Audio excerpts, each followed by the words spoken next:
જૈન હવે ગાંધીનગરની 17 વર્ષની દીકરી માસૂમ દીકરી ઉપર જે રેપ થયેલું છે એ મૃત્યુ પામી છે. શા માટે એવી તડફડવામાં આવી છે અને શું કેવું મારે કે એવી એવા શબ્દ બોલાય એવા નથી. એટલે આ વિડીયો તમે જોજો. આજે જોઈને તમને હલચમલતી જાય કે ગેસ્ટ હાઉસમાં અને જે નરાધમ છે એને તો સજા મળવી જ જોઈએ. અને આપણી દીકરી છે, આપણે પણ ધ્યાન રાખવી આપણી ફરજ છે. ક્યાં જાય છે અને કેવા લોકો પાસે જાય છે એ આપણે જ ફરજ આવે છે. તો મિત્રો, અને આ જે ગેસ્ટ હાઉસ છે ને, તો ગેસ્ટ હાઉસમાં એને મરજીથી ગઈ છે, શું ગઈ છે એ ખ્યાલ નથી, પણ જો ગઈ છે તો ગેસ્ટ હાઉસ વાળા સાલાવે એવા હોટલ વાળાને પણ ધરપકડ કરવી જોઈએ. કેમ કે 17 વર્ષની દીકરીને શું એને રૂમ આપવા પહેલા આધાર કાર્ડ માંગ્યું નહીં હોય? એટલે આમાં હાથ 100% જોજો હોટલ વાળાનો પણ હોય છે.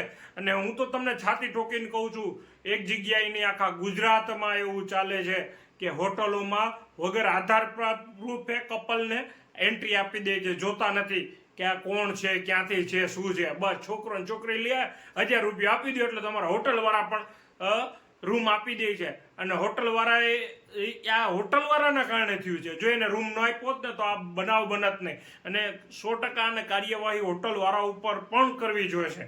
જય હિન્દ.